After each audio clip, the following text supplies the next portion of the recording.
नमस्ते students, this is Rajni Arora and welcome to level up academy. तो आज हम क्या करने वाले हैं? आज हम क्लास 6 की ज्योग्राफी का सेकेंड चैप्टर देखने वाले हैं और चैप्टर का नाम है ग्लोब, लैटिट्यूड्स एंड लॉन्गिट्यूड। तो चलिए स्टार्ट करते हैं चैप्टर को। In the previous chapter you have read that our planet earth is not a sphere. अब प्रीवियस चैप्टर में, पिछले चैप्टर में हम ऑलरेडी पढ़ चुके हैं कि जो हमारा प्लैनेट अर्थ है वो स्फेयर मतलब गोल नहीं है। It is slightly flattened at the north and south pole and bulge in the middle. ये जो हमारे नॉर्थ और साउथ पोल्स हैं वहाँ से थोड़ा सा फ्लैटेंड है, फ्लैट है, और जो बीच वाला भाग है इसका, बीच वाला पार्ट है वो बल्ज है मतलब उभरा हुआ है। तो अब थोड़ा सा हम इमेजिन कर सकते हैं कि हमारी अर्थ की कैसी शेप होगी कि नॉर्थ और साउथ पोल से फ्लैटेंड और बीच में से उभरा हुआ। तो you may look at a globe carefully in your classroom to get an idea. अगर आपकी क्लासरूम में कोई ग्लोब है तो आप उसको देखकर अंदाज़ा लगा सकते हो हमारी अर्थ की शेप का। Globe is a true model miniature form of the earth. Globe जो है वो एक ट्रू मॉडल है, मतलब जैसी अर्थ है वैसा ही एक मॉडल बनाया गया है, एक छोटा फॉर्म बनाया गया है अर्थ का। मिनिएचर फॉर्म मतलब छोटी फॉर्म बनाई गई है। चलिए आगे देखते हैं। ग्लोब्स में be of varying size and type.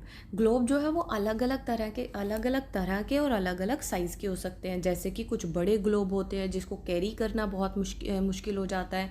कुछ छोटे होते हैं जिसको कैरी करना बहुत ईजीली हो जाता है, मतलब ईजीली कैरी कर सकते हैं, हम उसे पॉकेट्स में डाल सकते हैं अपनी। ग्लोब जो है वो बैलून शेप के होते हैं और ये जो है ईजीली कैरी किए जा सकते हैं। Globe is not fix. जो ग्लोब होते हैं वो फिक्स नहीं होते। It can be rotated the same way as a top spin और a potter's wheel is rotated. अब ये जो ग्लोब है उसको रोटेट किया जा सकता है, जिस तरह से एक हम टॉप स्पिन एक लट्टू को या फिर एक कुम्हार के व्हील को, पहिए को रोटेट कर सकते हैं, उसी तरह से ग्लोब को भी रोटेट किया जा सकता है। On the globe countries, continents and oceans are shown in their correct size. Globe के ऊपर जो हमारे कंट्रीज, देश दिखाए जाते हैं, महाद्वीप दिखाए जाते हैं, ओशंस दिखाए जाते हैं, वो अपने करेक्ट साइज में शो किए जाते हैं। It is difficult to describe the location of a point on a sphere like the earth. अब अर्थ के ऊपर किसी भी लोकेशन को किसी भी पॉइंट पे दिखाना बहुत ज़्यादा मुश्किल हो जाता है। पूरी अर्थ पे कैसे दिखाएंगे कि कोई भी लोकेशन किस पॉइंट पे ना। तो क्वेश्चन अराइज, अब क्वेश्चन ये खड़ा होता है कि अब किसी भी प्लेस को अगर हमें अर्थ के किसी भी प्लेस को ग्लोब पर दिखाना है तो कैसे लोकेट करेंगे। We need certain points. इसके लिए हमें कुछ पॉइंट्स चाहिए, रेफरेंस पॉइंट्स चाहिए, कुछ लाइंस चाहिए, जिससे कि हम पर्टिकुलर प्लेस की लोकेशन को ग्लोब के ऊपर शो कर सकते हैं। You will notice that a needle is fixed through the globe in a tilted manner which is called its axis। अब आपने नोटिस किया होगा कि जो ग्लोब है वो एक सुई से जुड़ा हुआ होता है और टिल्टेड मैनर मतलब अपने पोल्स की तरफ ये क्या होता है, थोड़ा सा झुका हुआ होता है, जिसे हम एक्सिस कहते हैं। 2 points on the globe through which the needle passes are 2 poles, north pole and south pole. अब 2 पॉइंट्स, ग्लोब के वो पॉइंट जिससे नीडल पास होती है, क्रॉस करती है, उसे उन्हें हम 2 पोल्स बोलते हैं। कौन कौन से? नॉर्थ पोल और साउथ पोल। ये देखो ज़रा, ये देखिए यहाँ पर क्या है, नॉर्थ पोल और साउथ पोल कौन सा है, जहाँ से नीडल जो है वो पास हो रही है, और ग्लोब देखो टिल्टेड मैनर में थोड़ा झुका हुआ दिखाई दे रहा है। यही बात हो रही थी। अब देखते हैं आगे। The globe can be moved around this needle from west to east. अब जैसे अर्थ मूव करती है हमारी वेस्ट से ईस्ट की तरफ, उसी तरह से ग्लोब भी मूव करता है इन नीडल से, ठीक है। But remember there is a major difference, लेकिन एक डिफरेंस भी है। The real earth has no such needle. लेकिन रियल अर्थ की कोई भी ऐसी नीडल नहीं है। रियल में ऐसा कुछ भी नहीं है कि किसी सुई से जुड़ा हुआ है, ठीक है। It moves around this axis. ये जो है वो अपने एक्सिस पर मूव करता है, जो कि एक इमेजनरी लाइन है, ठीक है। Another imaginary line running on the globe divides it into 2 equal parts. अब दूसरी जो इमेजनरी लाइंस है जो ग्लोब को 2 पार्ट्स में डिवाइड करती है, उसे हम क्या कहते हैं? इक्वेटर कहते हैं। Northern half of the earth is known as northern hemisphere and the southern half is known as southern hemisphere. जो नॉर्थ का पार्ट होता है उसे नॉर्दर्न हेमिस्फीयर कहा जाता है, और जो हमारे साउथ का पार्ट होता है उसे सदर्न हेमिस्फीयर कहा जाता है, ठीक है। ये देखो ज़रा, देखो यहाँ से ये हमारा जो हो गया इक्वेटर। अब ये ऊपर वाला पार्ट जो है वो नॉर्दर्न हेमिस्फीयर है, और जो नीचे वाला पार्ट हो जाएगा वो क्या हो जाएगा? Southern hemisphere. चलिए आगे देखते हैं। They are both they are both equal halves. अब ये दोनों क्या हो जाएंगे, इक्वल हाफ्स हो जाएंगे। Therefore the earth equator is an imaginary circular line and is a very important reference point two locate places on the earth. तो ये जो इक्वेटर होगा वो इमेजनरी सर्कुलर लाइन होती है जो कि बहुत इंपॉर्टेंट रेफरेंस पॉइंट होता है किसी भी लोकेशन को, किसी भी प्लेस को अर्थ पे दिखाने के लिए, ग्लोब पे दिखाने के लिए अर्थ के, ठीक है। All parallel circles from equator up to poles are called parallels of latitude. जितने भी सर्कल होते हैं जो कि इक्वेटर के पैरेलल होते हैं उसे हम पैरेलल्स ऑफ लैटिट्यूड कहते हैं। ये देखिए ज़रा, पहले इसे समझते हैं। ये रहा आपका इक्वेटर, ये रहा आपका इक्वेटर, ठीक है। इसके पैरेलल्स जो भी लाइन है वो सब क्या है, हमारा पैरेलल्स ऑफ लैटिट्यूड है। तो इसी को बोला गया है, ये पैरेलल्स ऑफ क्या हो जाते हैं, लैटिट्यूड हो जाते हैं। और इसे मेज़र किस में किया जाता है, डिग्रीज में मेज़र किया जाता है। Equator represent the 0 degree. अब इक्वेटर जो है वो क्या है, यहाँ पर इक्वेटर जो है वो क्या है, 0 डिग्री है, ठीक है। उसके बाद देखिए, since the distance from the equator to either the poles is 1/4 of a circle around the earth। ये देखिए ज़रा एक बार,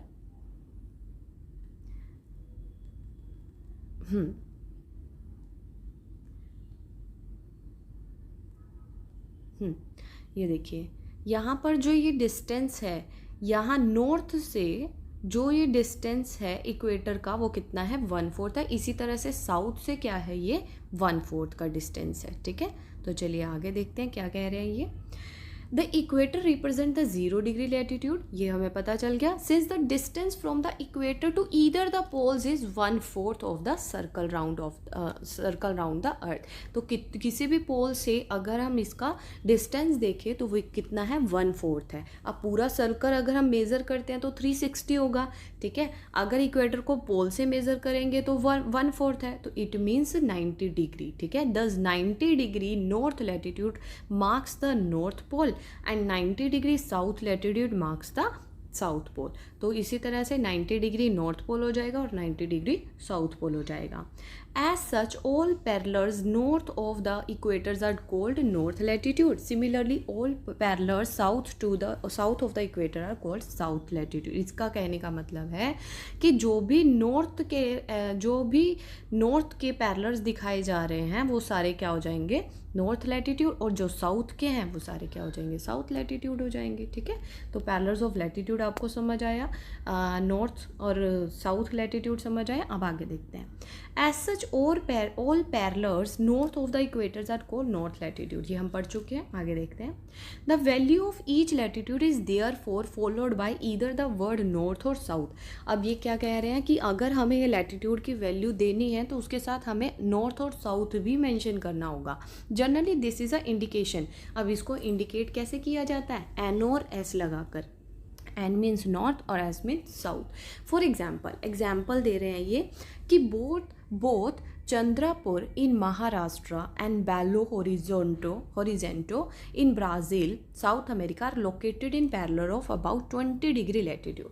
अब ये दोनों जो हैं वो 20 डिग्री लैटिट्यूड पर दिखाए जाते हैं। बट द फॉर्मर इज, मतलब कि जो चंद्रापुरा है वो 20 डिग्री नॉर्थ पर है इक्वेटर के, और जो लेटर मतलब कि बेलो होरिजेंटो है वो 20 डिग्री साउथ पर है। तो अब अगर आपको इनकी लोकेशन बतानी होगी तो आपको 20 डिग्री चंद्रापुरा के साथ 20 डिग्री नॉर्थ लिखना होगा, लैटिट्यूड बेलो होरिजेंटो के साथ आपको 20 डिग्री साउथ लैटिट्यूड लिखना होगा, ठीक है।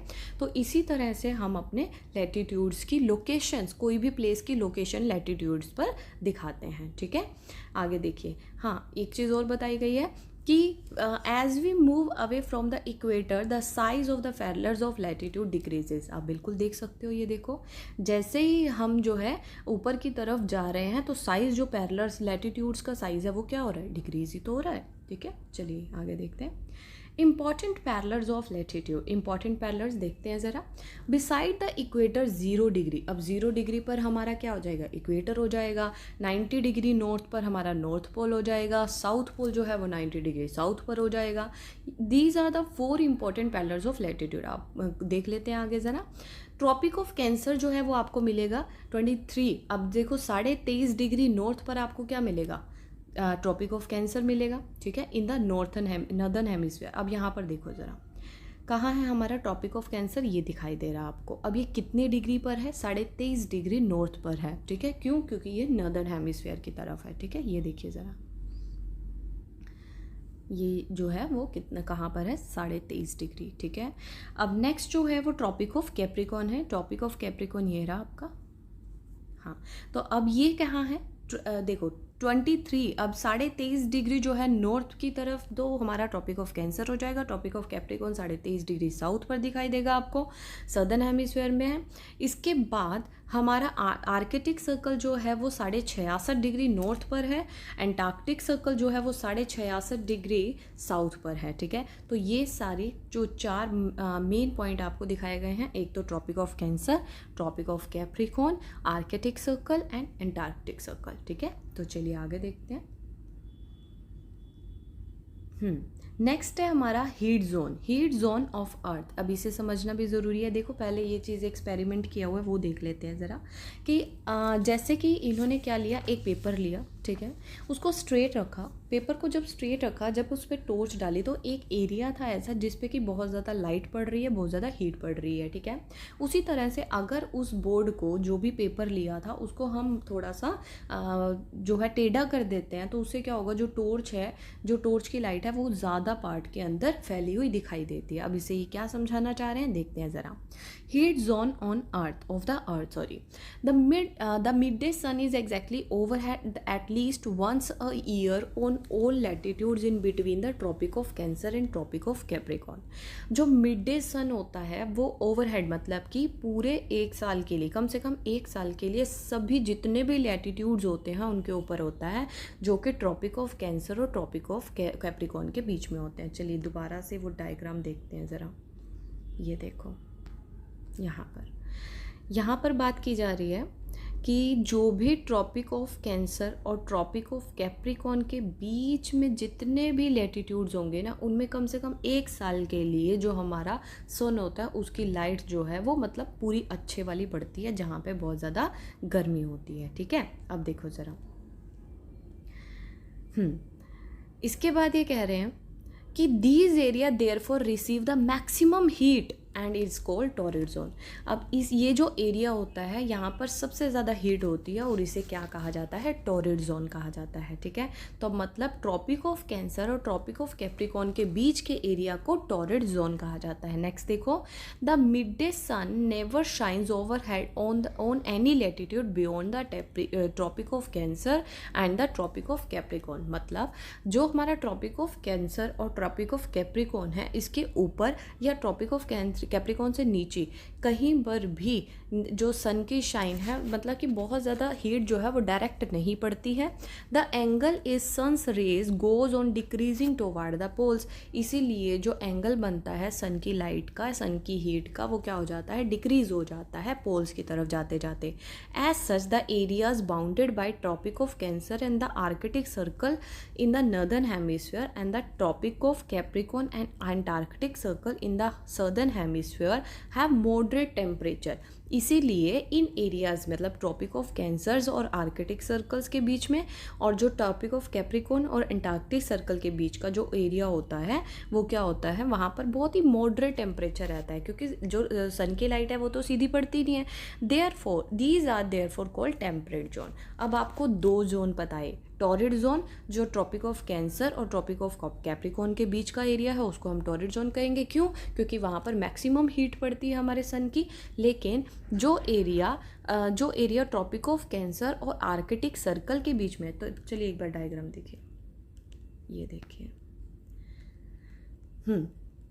जो एरिया आपका ट्रॉपिक ऑफ कैंसर और आर्कटिक सर्कल के बीच में है और ट्रॉपिक ऑफ कैप्रिकॉन और हमारा एंटार्क्टिक सर्कल के बीच में है, इस एरिया को हम क्या कहते हैं बताइए ज़रा एक बार।